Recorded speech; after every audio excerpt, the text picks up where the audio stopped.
Assalomu alaykum va rahmatullohi va barakatuh.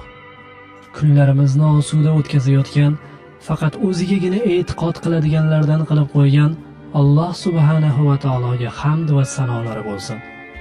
Alloh taoloning suyukli rasuli Muhammad sallallohu alayhi va sallamga cheksiz salovatlar, salomlar va rahmatlar yog'ilsin.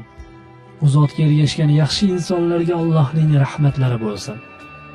Navro'z radio kanalining xolislik sari dasturi yana sizlarni mushohada gulshaniga sayr ettirishga taklif etadi.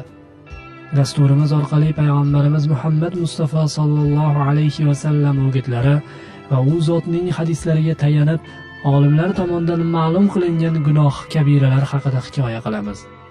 Shuningdek, sahobalar hamda tobiinlar hayotidan go'zal voqealar keltirib o'tiladi. Bugungi kun sahifasida esa zamondoshlarimizga tegishli hodisotlar va xitoblar yangraydi.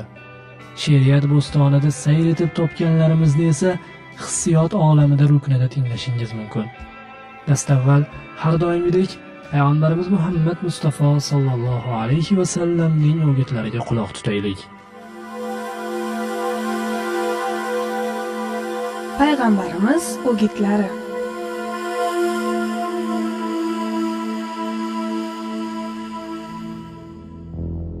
Yettinchi gunoh kabira Allohning rahmatidan noumid bo'lish. Qur'onning bir qancha joyida bu haqda oyatlar bor. Zero Allohning rahmatidan faqat kofir qavmgina noumid bo'lur. Yusuf surasi 87-oyat. Ya'ni Allohning qudratini inkor qiladigan kofir kimsalargina Alloh taoloning rahmatidan noumid bo'ladilar. Albatta Alloh o'ziga biron narsaning sherik qilinishini kechirmas. Shundan boshqa gunohlarni o'zi xohlagan bandalari uchun kechirur. Niso surasi 48-oyat. Ey Muhammad alayhissalom, mening turli gunoh ma'siyatlar qilish bilan o'z jonlariga jinoyat qilgan bandalarimga ayting, Allohning rahmat marhamatidan noumid bo'lmangiz. Albatta Alloh o'zi xohlagan bandalarning barcha gunohlarini mag'firat qilur. Albatta uning o'zigina mag'firatli, mehribondir. Zumar surasi 53-oyat. Rahmatim, mehribonligim esa hamma narsadan kengdir. A'rof surasi 156-oyat. Ya'ni barcha maxluqotimni qamrab olgan. Abu Hurayra roziyallohu anhu dan rivoyat qilinadiki, payg'ambar alayhissalom aytdilar: Allohning 100 ta rahmati bo'lib, undan bitta rahmatni jinlar, insonlar, hayvonlar va hasharotlar orasiga tushirdi. Ana o'sha bitta rahmat bilan ular bir-biriga rahm qildilar, shafqatli bo'ladilar va shu rahmat bilan vahshiy hayvon o'z bolasiga mehribon bo'ladi. Alloh 99 ta rahmatni olib qoldiki, ular bilan qiyomat kunida bandalariga rahm qiladi. Muttafaqun alayh. Anas roziyallohu anhu rivoyat qiladi. Payg'ambar alayhissalomning shunday deganlarini eshitganman.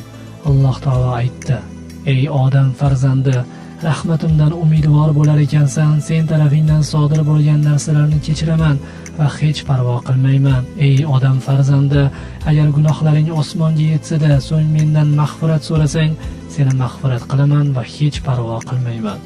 Ey odam farzandi, agar sen menga yer qobig'icha xato bilan kelsang, so'ng menga biron narsani sherik qilmagan holingda yo'liqsang, senga yer qobig'icha mag'firat bilan peshvoz chiqaman. Termiziy Ibn Moja rivoyati. Anas roziyallohu anhu rivoyat qiladi. Payg'ambar sallallohu alayhi va sallam o'limi yaqinlashib qolgan bir yigitning oldiga kirdilar-da, o'zingni qanday his qilyapsan deb so'radilar. U: "Ya Rasululloh, Allohdan umid qilyapman va gunohlarimdan qo'rqyapman" dedi. Shunda Rasululloh sallallohu alayhi va sallam aytdilarki, mana shunday holatda banda qalbida bu ikkisi ham bo'lmaydi. Orada jam bo'lsa, Alloh unga umid qilayotgan narsasini berib, qo'rqayotgan narsasidan omon saqlaydi. Termiziy Ibn Moja rivoyati. Abu Hurayra roziyallohu anhu dan rivoyat qilinadi. Payg'ambar alayhissalom aytdilar: Alloh azza va jalla men bandamning men haqimdagi o'yidaman va meni zikr qilgan vaqtda men u bilan birgaman dedi. Buxoriy hamda Muslim rivoyati. Payg'ambar alayhissalom aytdilar: yaxshi gumon ibodatning go'zalligidandir. Abu Dovud Ibn Hibbon rivoyati. Jabir roziyallohu anhu payg'ambar alayhissalomning o'limlaridan 3 kun oldin sizlarning har biringiz Alloh azza va jalla haqida yaxshi gumon qilgan holingizdagina vafot etingiz deganlarini eshitdi. Muslim, Abu Dovud hamda Ibn Moja rivoyati. Rivoyat qilishlaricha, Arsh tarafdan bir jalchi falonchi o'g'li falonchi qayerda deb nido qiladi. Bu ovozni eshitgan har bir kishining hushi boshidan uchadi. Alloh azza va jalla o'sha kishiga so'ralayotgan sensan, osmonlar va yerning yaratuvchisiga ro'baro bo'lishga shoshil deydi. Butun mahluqotlar Arsh tomonga tikilib qoladi.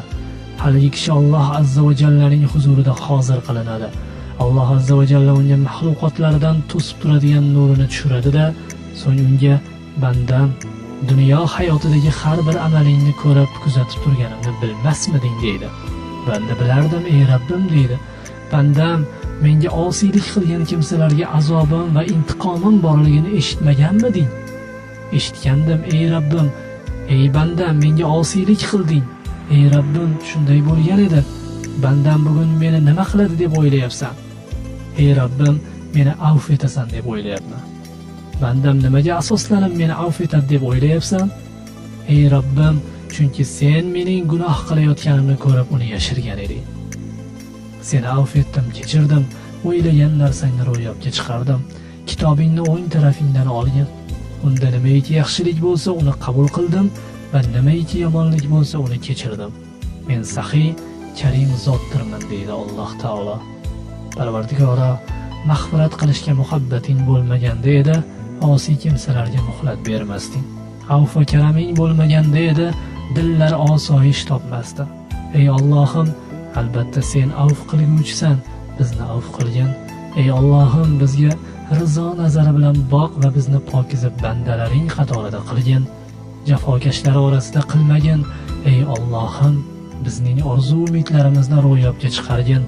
Barcha holatlarda ham amallarimizni o'nglagin. Roziligingga eltuvchi yo'llarni qulay etgin. Bizni yaxshiliklarga yo'llagin. Bizga dunyoda ham, oxiratda ham yaxshilik ato etgin va bizni do'zax azobidan saqlagin.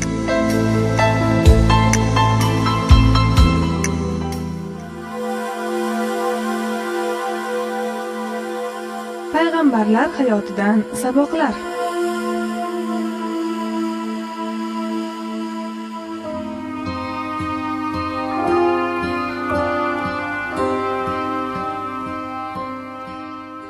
Lut alayhissalom Ibrohim alayhissalom ukasining o'g'li edi. U kishi bilan birga Bobildan hijrat etgan. Samud degan Shom atrofidagi bir joyga joylashgan. Undagi qavm yomon ish bilan shug'ullanishardi. Bachabozlik qilishardi. Lut alayhissalom ularni Allohning azobidan qo'rqitdi. Kecha-yu kunduz nasihatlar qildi, ammo ular bu jirkanch odatdan voz kechishmadi.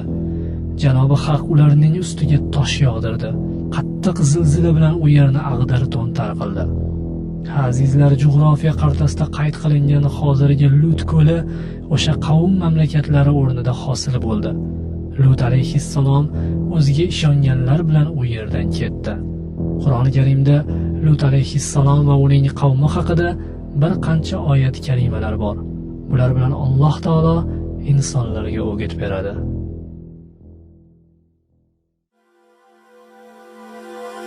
Sahobai kiromlar.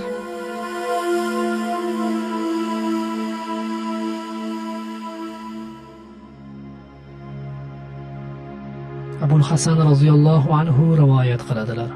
Nabiy alayhissalomning yonlarida o'tirar edik. Davradan kimdir turib ketdi, biroq oyoq kiyimini unutib qoldirdi. Davradagilardan biri uning oyoq kiyimi ustiga o'tirib oldi. Haligi kishi birozdan keyin qaytib kelib, oyoq kiyimini so'radi. Biz ko'rmadik deyishdi. Poyabzal egasi bezovtalanib qoldi. So'ng uning oyoq kiyimi ustiga o'tirgan kishi, "Mana oyoq kiyiming" dedi. Shunda payg'ambar alayhissalom, musulmon kishini bezovta qilish naqadar yomon ish dedilar. Men hazillashdim dedi u kishi. Rasululloh sallallohu alayhi va sallam yana o'sha gaplarni takrorladilar.